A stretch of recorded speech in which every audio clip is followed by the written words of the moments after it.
it's Jen for the Love of Iris, and today we are going to be making these sweet little baker's boxes, but this is a video to die for because we are not using the baker's box die.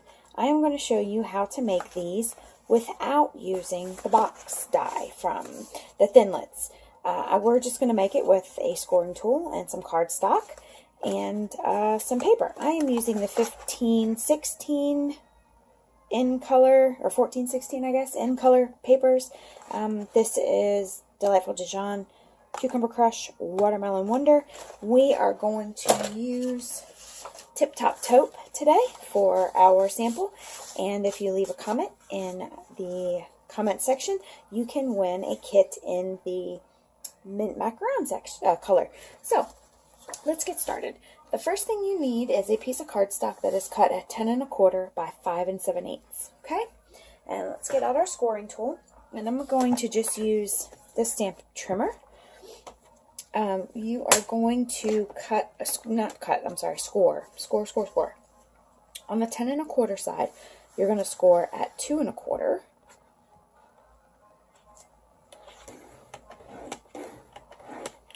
You're going to score at 4 7/8.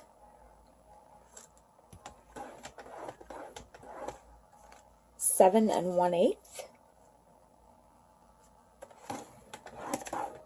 And 9 3/4.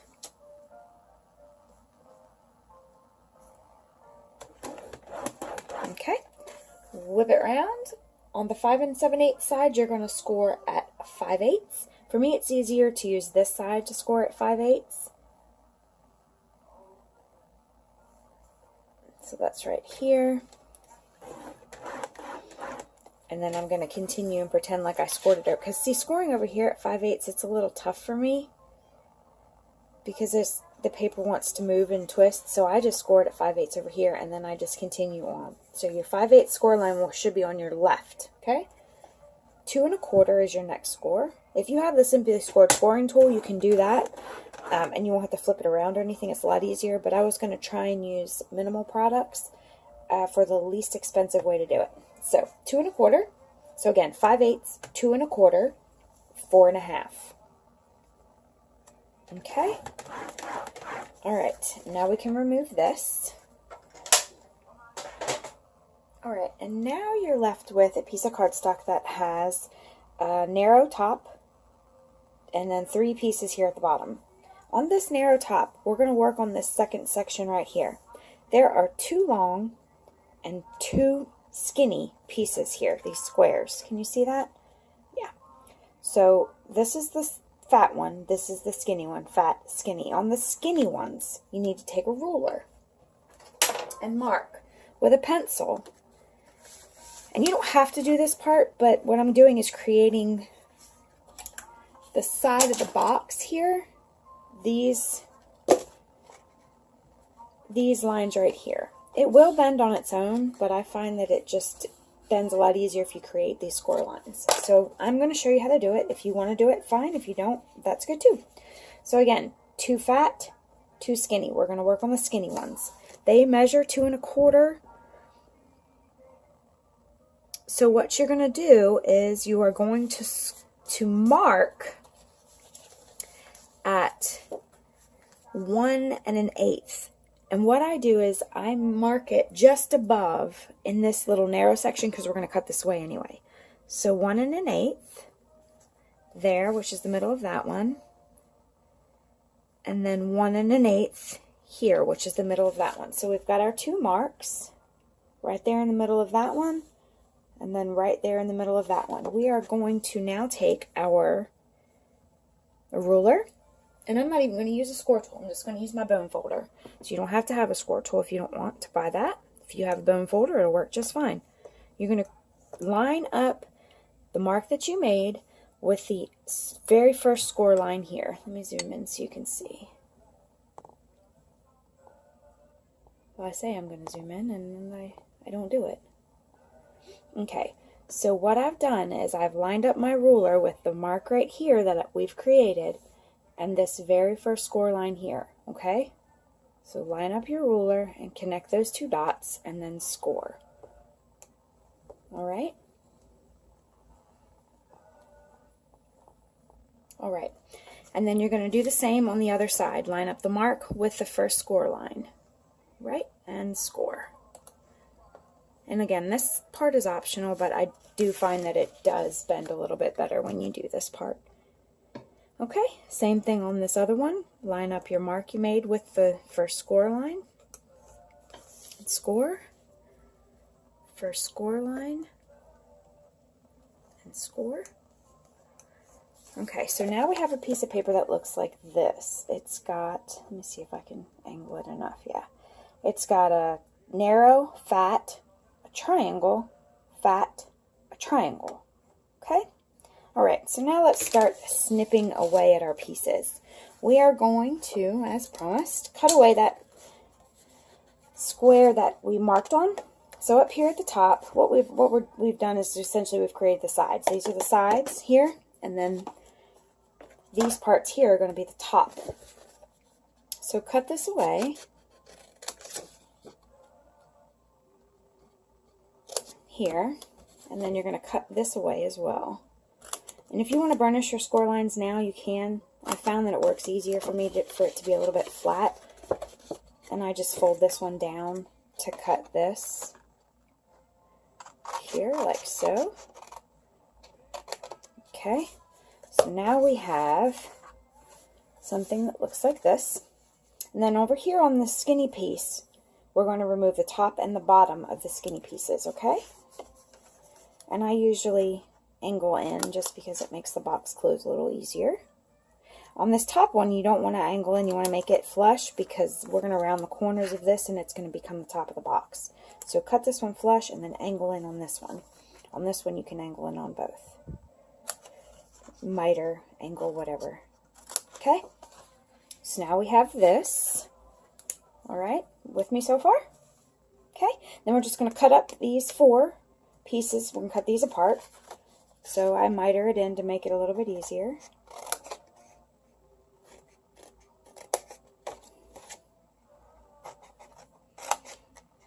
Okay.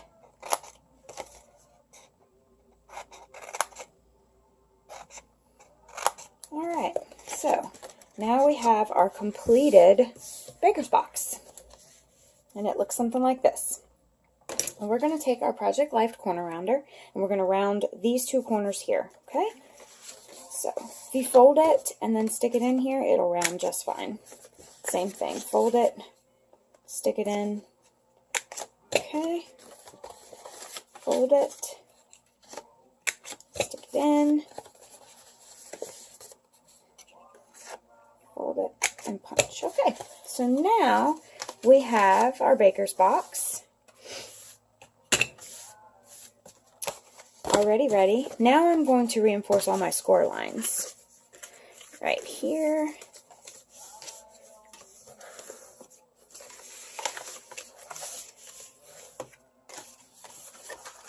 I think I've got all those done, yeah. And then these triangle ones, if you fold it, it will naturally fold in this way.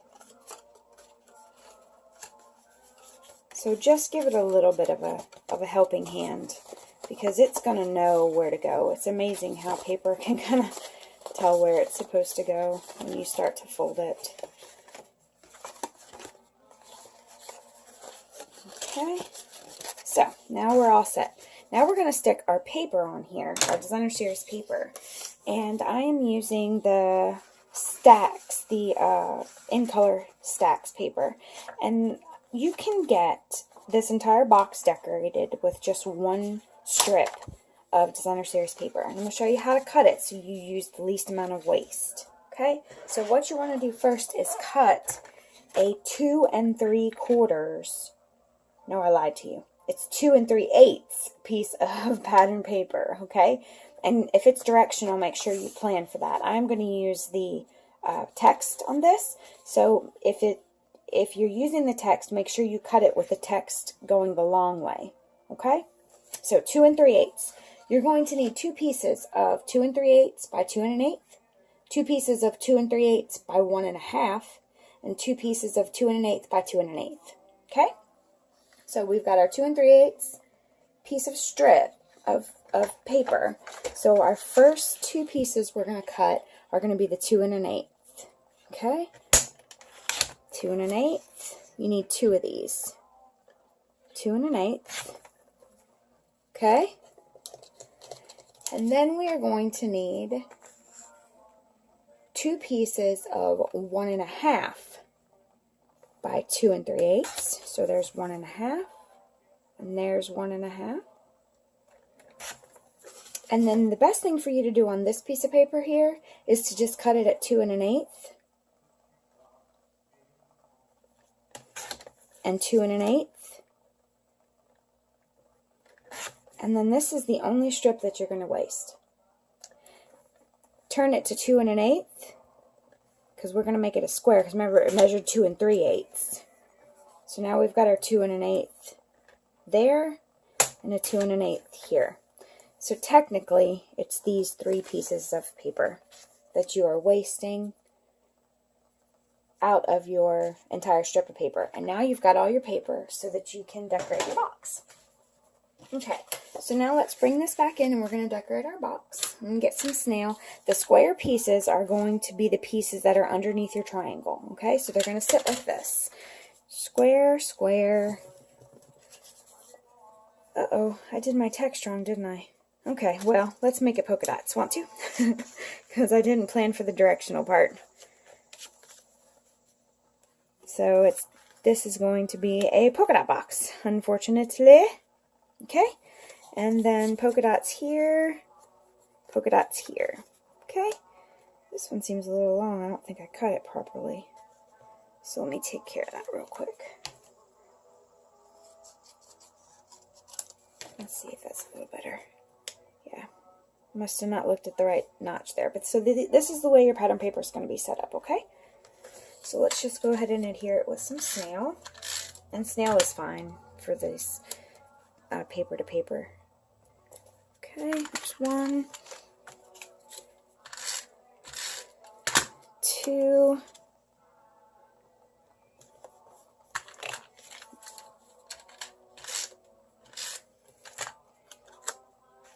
and here is the next one.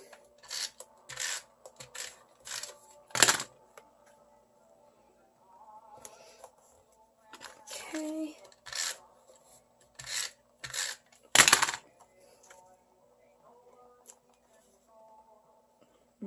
Whoopsie. Okay.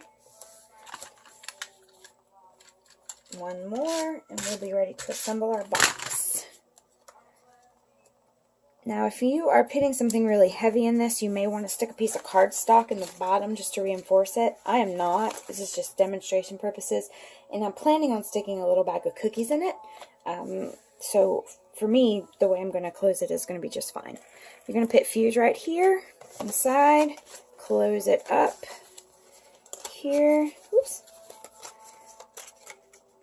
I like to try to line it up. I know some people fold it flat and close it, but I like to try to line it up sometimes like this when I have pattern paper already on it, because I want the pattern paper to line up. So see, there you go. There's your box.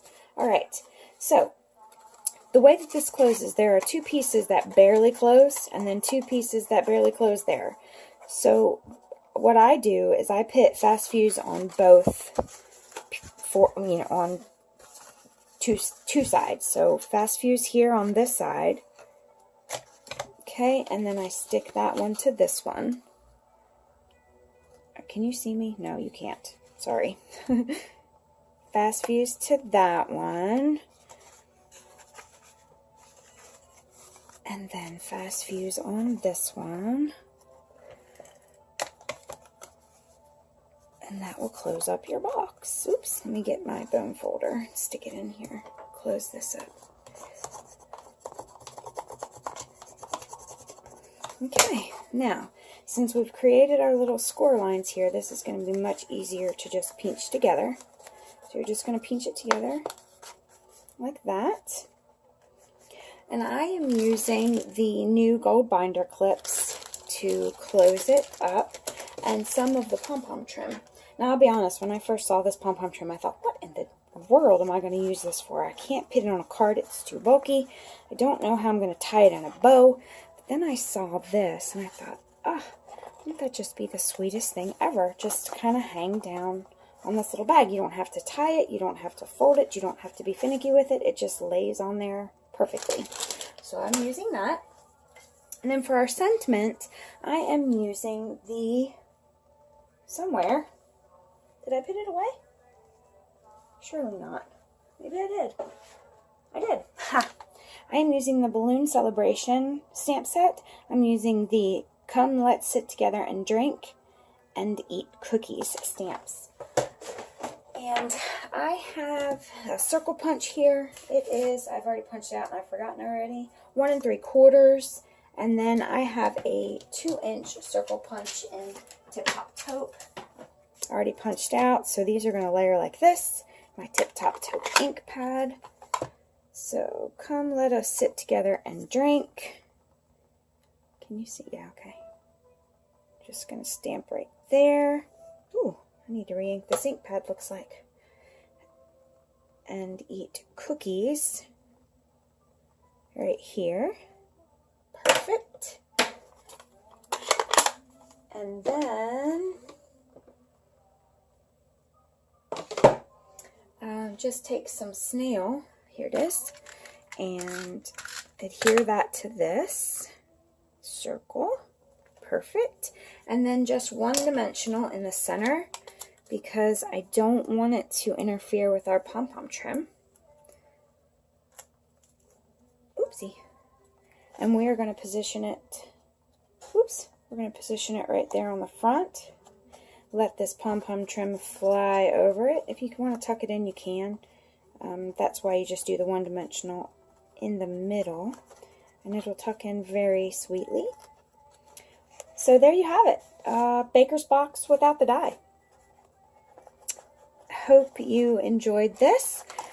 Again, if you want to win one of the kits, leave a comment. Thank you. Bye.